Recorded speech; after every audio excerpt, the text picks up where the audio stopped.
네, 오늘 말씀 우리 함께 봉독하도록 하겠습니다. 오늘 말씀 누가복음 8장입니다. 누가복음 8장 40절에서 56절 말씀입니다. 제가 성경을 봉독하도록 하겠습니다. 예수께서 돌아오심에 무리가 환영하니 이는 다 기다렸음이로라.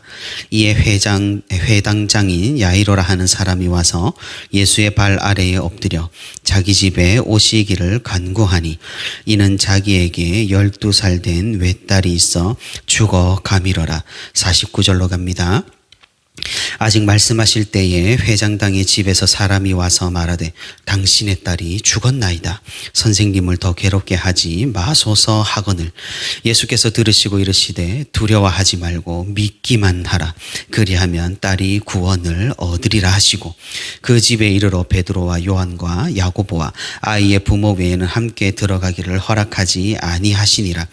모든 사람이 아이를 위하여 울며 통곡하며 예수께서 이르시되 울지 말라. 죽은 것이 아니라 잔다 하시니 그들이 그 죽은 것을 아는 고로 비웃더라. 예수께서 아이의 손을 잡고 불러 이르시되 아이야 일어나라 하시니 그 영이 돌아와 아이가 곧 일어나거늘 예수께서 먹을 것을 주라 명하시니 그 부모가 놀라는지라. 예수께서 경고하사 이 일을 아무에게도 말하지 말라 하시니라. 아멘. 네, 오늘도 주님과 동행하기 위해 이 자리에 나오신 우리 성도 여러분 진심으로 환영하고 축복합니다. 하나님께서 주시는 은혜와 소망이 차고 넘쳐서 위로함을 받는 그런 귀한 시간이 되기를 소망합니다. 우리가 어제는 혈류증으로 12년간 고통받다가 예수님을 만나 회복된 어떤 여인의 이야기를 살펴보았습니다. 예수님은 다른 목적으로 길을 바삐 가는 도중에 이 여인을 만나셨고 이 여인과 이야기를 나누셨습니다. 아마 그곳에 함께한 사람들은 정말 귀한 경험을 했을 것입니다. 한 여인이 전인적으로 치유되고 회복되는 어떤 그런 놀라운 역사가 있었기 때문입니다. 하지만 이 사건을 편히 보지 못하고 또 초조하게 빨리 끝나기만을 기다리며 발을 동동 구른 사람이 있었습니다. 그 사람은 바로 야이로였습니다. 여인보다 먼저 예수님을 만나 자기 딸이 위독하다며 자신의 집으로 초대를 한 사람입니다.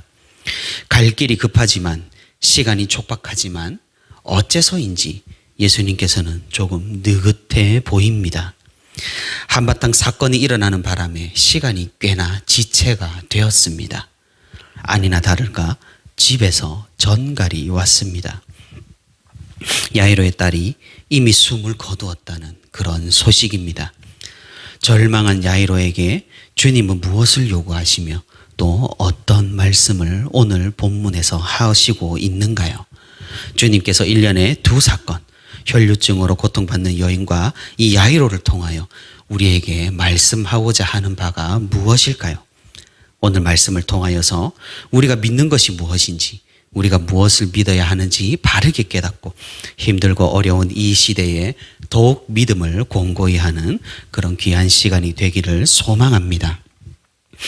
예수님 앞에 납작 엎드려 제발 자기의 딸을 살려달라고 간청한 사람은 그 지역 회당장인 야이로였습니다. 그 당시 이스라엘 곳곳에는 예배를 드릴 수 있는 공간인 회당이 있었죠. 그리고 그 각 회당에는 회당장이 있었습니다. 한 회당에는 여러 명의 회당장이 있기도 했습니다. 그리고 이 회당장은 일반적으로 주민들 중에 선출이 됩니다. 그러니 어떻게 보면 굉장한 명예 직분인 셈입니다. 회당장은 주로 회당을 관리하고 율법을 지킬 수 있도록 사람들을 격려하고 성경 두루마리를 관리하고 학교를 운영하는 일을 도맡아 했습니다.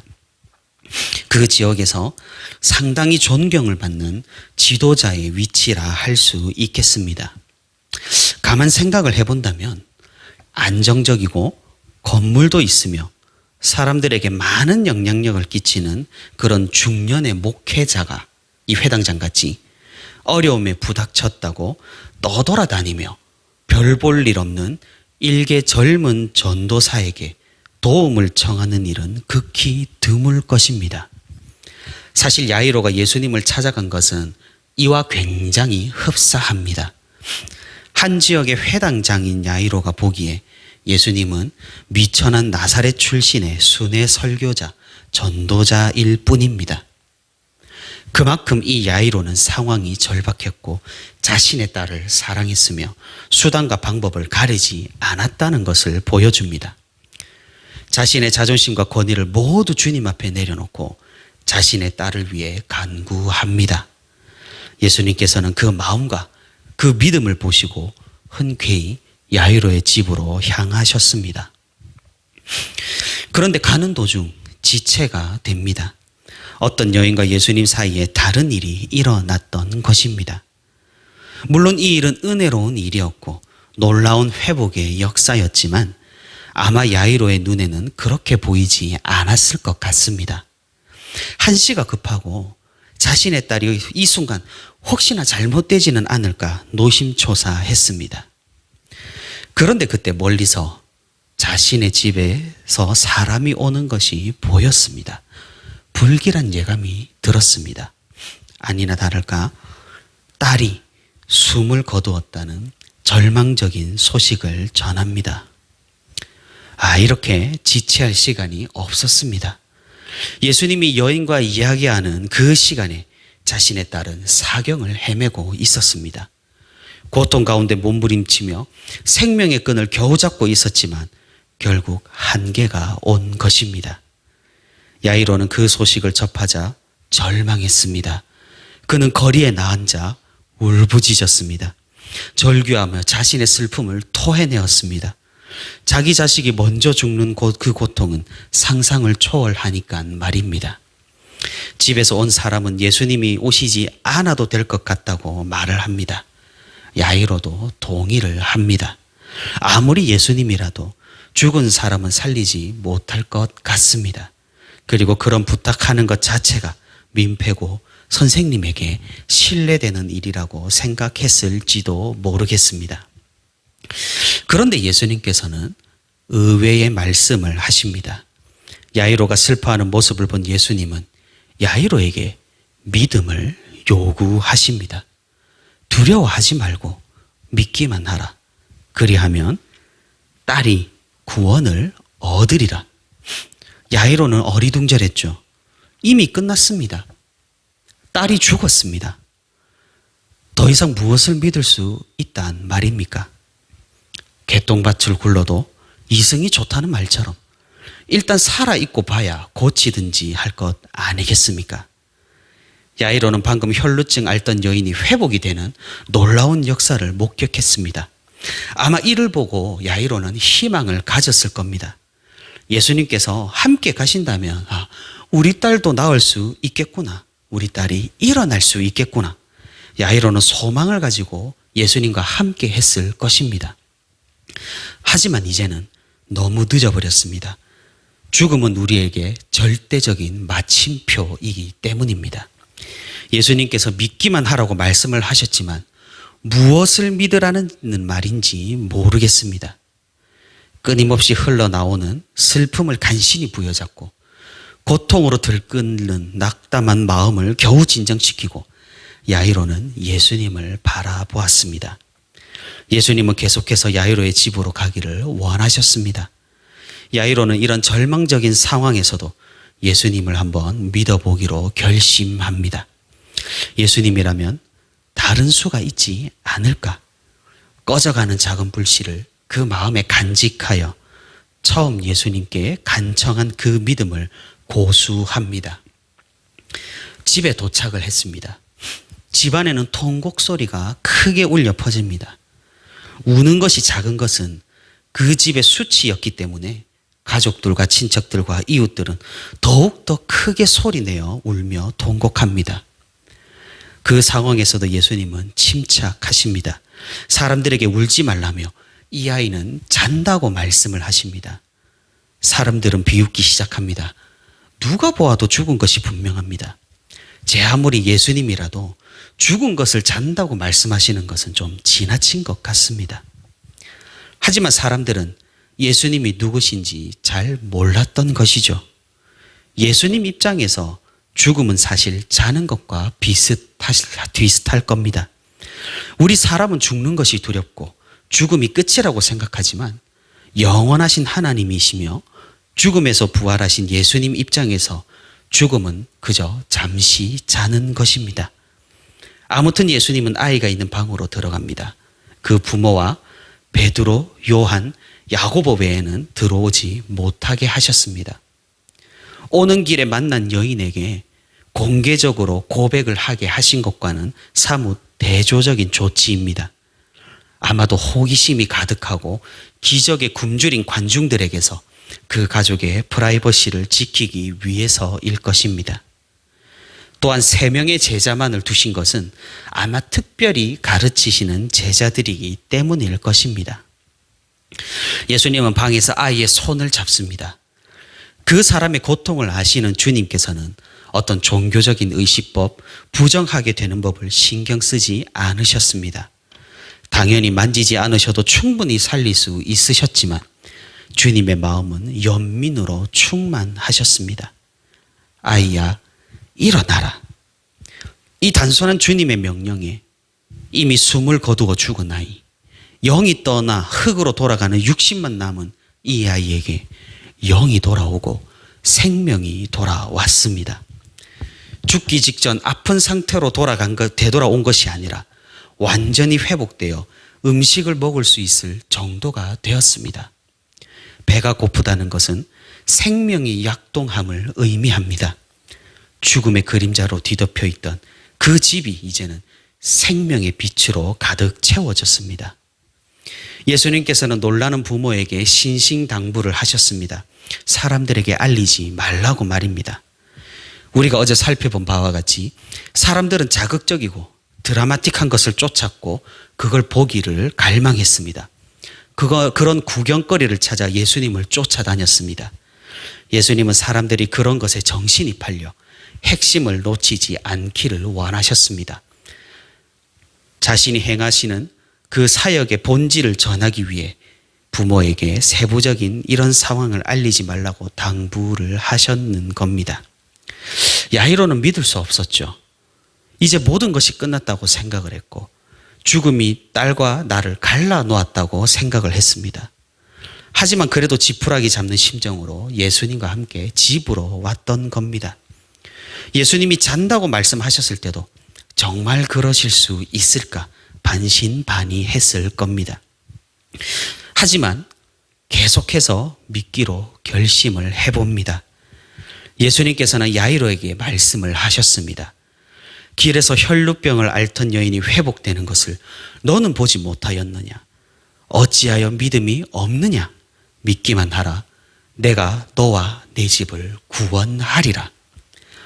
이 믿음의 요구에 야이로는 믿음을 잡았습니다. 마음을 잡았습니다. 그러자 예수님께서 자신의 딸을 다시 살리시는 것을 보았습니다. 죽었던 딸이, 숨을 거두었던 딸이 죽음에서 다시 되돌아와 일어나는 것을 목격했습니다. 더 이상 아프지도 않았습니다. 야이로는 정말로 기뻐했을 겁니다. 자신의 믿음이 헛되지 않았습니다. 그와 그의 집은 예수님을 믿음으로 치유가 되고 회복이 되었던 것입니다.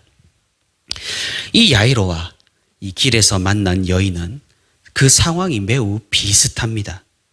절망적인 상황에서 지푸라기를 잡는 심정으로 예수님께 나와 엎드렸습니다.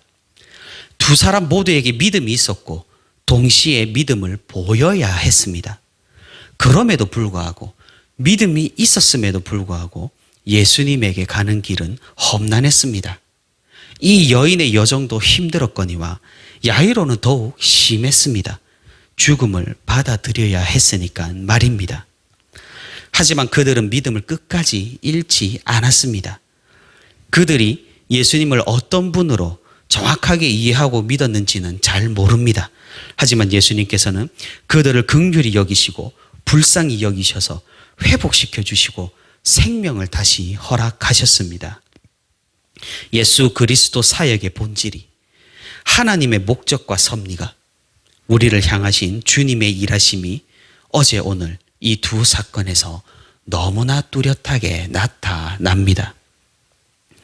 우리는 신앙생활을 하면서 믿음이라는 단어를 자주 말합니다.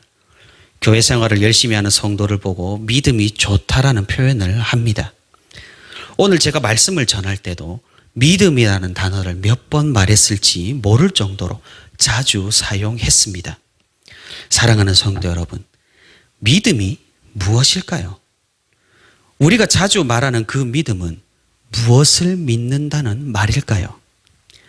예수님께서 여인에게 내 믿음이 너를 구원하였다. 그리고 야이로에게 두려워 말고 믿기만 하라 하셨는데 무엇을 믿는다는 말씀인 건가요? 우리는 이 두 사람을 통해, 이 사건들을 통해 무엇을 믿어야 하는지 매우 명확하게 알 수 있습니다. 믿음의 조상이 누구입니까? 믿음의 조상 바로 아브라함입니다. 우리가 성경을 살펴보면 천지 창조 후에 성경의 관점은 전체 인류를 봅니다. 족보가 줄줄이 등장을 하고요. 여기저기서 이런저런 사람들이 소개가 되죠. 그러다 어느 순간부터 한 점으로 집중이 됩니다.